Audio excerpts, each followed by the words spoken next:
কোনো সম্পর্ক টিকিয়ে রাখার জন্য সবচেয়ে বেশি জরুরি হলো তার সাথে একটু কথা বলা। কথা বললে অনেক সমস্যার সমাধান হয়ে যায়, অনেক সম্পর্ক টিকে যায়। যদি তুমি তোমার মনের কথাগুলো তোমার পার্টনারের সাথে শেয়ারই করতে না পারো, তাহলে তোমার কেমন প্রিয়জন?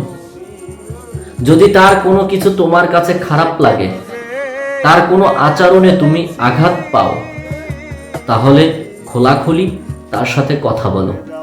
এতে তারও বুঝতে সুবিধা হবে আর সম্পর্ক মজবুত টেকসই হবে। কারণ সম্পর্ক যদি একবার ভেঙে যায়, সেটাকে জোড়া লাগাতে বহুদিন বহু বছর চলে যায়।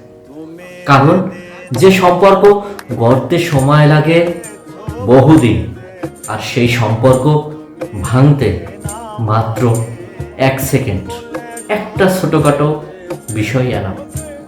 তাই সম্পর্ক ছিন্নকারী কখনোই, যেমন মহান সৃষ্টিকর্তা জান্নাতে প্রবেশ করবেন না, ওই সকল মানুষও কখনো দুনিয়ায় ভালো থাকতে পারবে না।